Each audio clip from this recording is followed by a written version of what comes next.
International Women's Day 2020.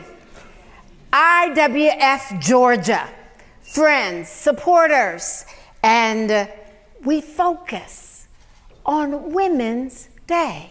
Internationally, we're IWF Georgia. Have you seen us? We are the physicians and the pharmacists and the nurses.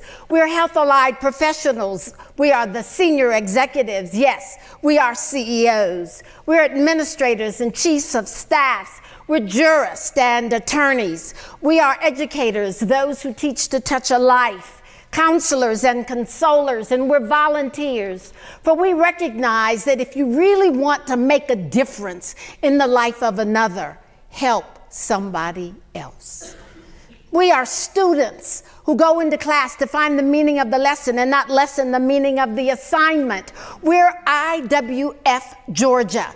We're bankers and investment experts. We're marketing and public relations. We're journalists and authors. We're orators, athletes, entertainers. And yes, we're business women, for we understand that there's no business like your own business, and that is the bottom line. We're young and seasoned, women who connect passion and purpose. We impact that which others thought to be impossible. We know that a woman is a matter of birth, but a woman who makes a difference is a matter of choice. We're IWF Georgia. We are those who move from success to significance. So while some would say can't, we are those who say we can. We can investigate the resources, we can develop a plan, and we know that if you set a goal at nothing, it's for sure you'll hit it every time. So, IWF Georgia, we celebrate you for this state of the women. We focus upon all that we do on an everyday basis, because if the problems were less difficult, we would need someone with less ability to solve them. Good afternoon.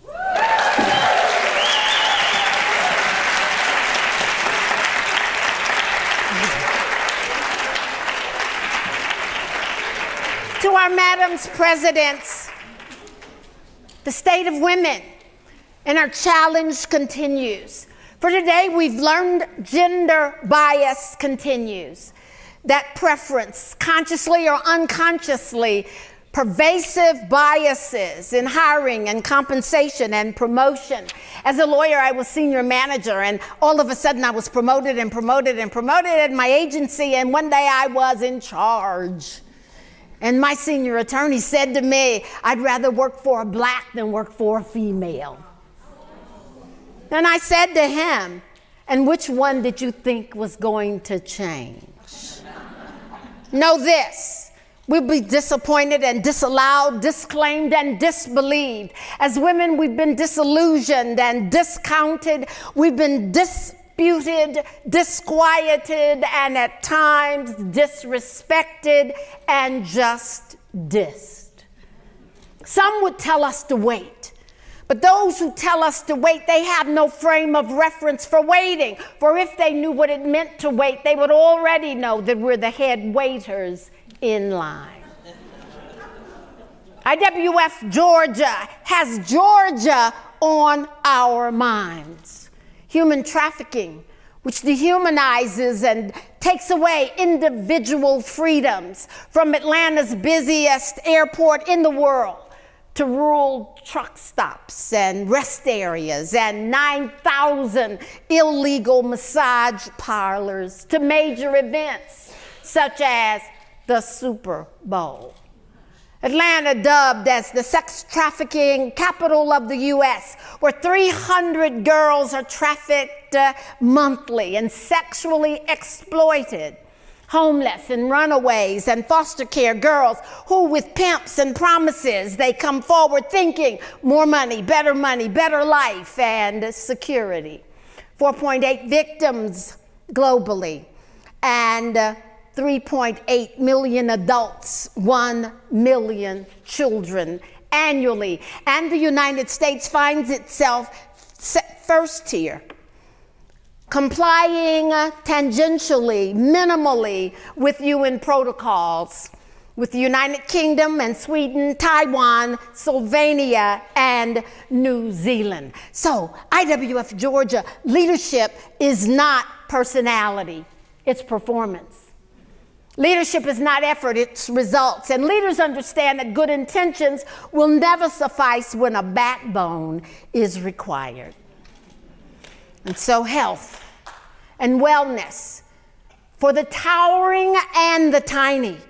We've understood today that health may not be everything, but without it, not much else is going to matter.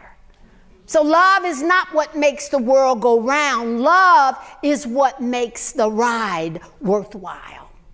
So our Stacey Abrams said it this way. Remember this, in the darkest moments, when work doesn't seem worth it, and when change seems just out of reach, push through. Push through. Because there's tremendous power. Use it. So it's 2020 and it's AI. It brings risk and rewards. It brings administration and talent acquisition. Robots are now in the workplace, driving a vehicle in a controlled environment. You can ask questions and get answers. Chat boards and ways by which informal speech is interpreted in multi-languages being understood by machines. Business optics and options quickly and comprehensively. Whole contracts are being read. Ambient voice intelligence, shared output, and voila, no more do you have to take notes in a meeting. You can actually listen to who, what, when, where, why. It's AI. Business software teaching us new systems, necessary repairs. All of a sudden, AI products, prices, sizes, and AI will tell us who's in charge of being in charge. It's platforms, mobile apps, and websites, and social medias. This time, it's a battle for the human mind. It's computers at home and in the office. You can shop while you view it. You can save the gas while you renew it. You can punch a program for your preference, because this time, it's a battle for the human mind. There's a challenge. Is there bias? Is it implicit? Are women and gender concerns, age and stage a part of the AI reality? And does it bring a threat to job security? What shall we do with what we know? We know we're next in line. We know it's on us to identify and create and advocate and initiate and, yes, to legislate. We need that clarion call for IWF Georgia, women to say what they mean and mean what they say. Women to not only lecture by an example, but to set an example. And so, a lot of my work is in Africa, on the continent, and there's a phrase there, Ibe-Iye, say that, Ibe-Iye. It means things are going to get better. How do I know? Because there are 286 million in the United States, but 140 million are retired. And that leaves 133 million to do the work, but 85 million are in schools. They've learned that the sea will not see them through. 29 million are in federal government, and that leaves 19 million to do the work, but 2.9 million are in armed forces, putting themselves in harm's way every day for our safety. But that leaves 16.2 million to do the work, but 14.8 million people are in state and city government. And that leaves 1.4 million to do the work. But then over 188,000 are in hospitals. And that leaves 1.2 million to do the work, but way over 1.2 million are in prison.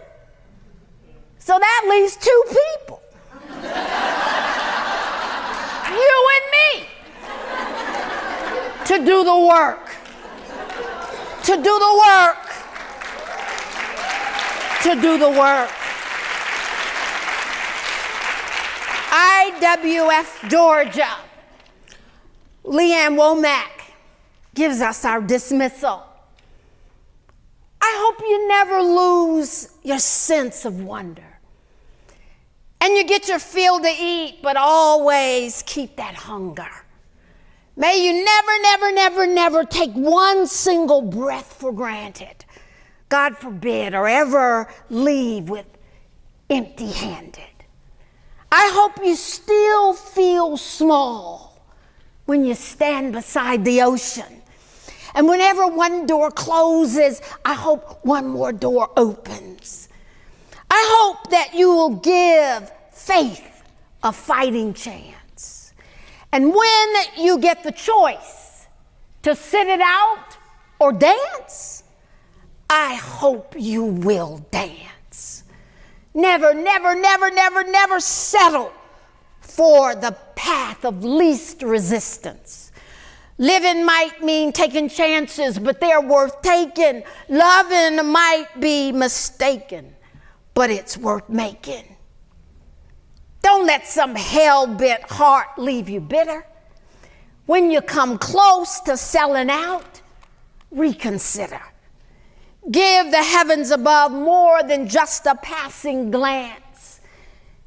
And if you get the choice to sit it out or dance, I hope you will dance.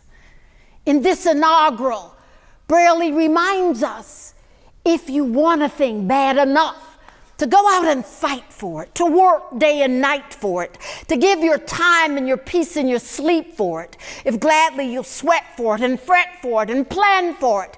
If you'll simply go after that thing that you want with all of your capacity, strength and sagacity, faith, hope and confidence and stern pertinacity. If neither cold nor famine nor gaunt nor sickness nor pain of body or brain, if none of those things can keep you away from that thing that you want, if dogged and grim you will besiege and beset it, surely you will get it. Go for it, because we're IWF, Georgia.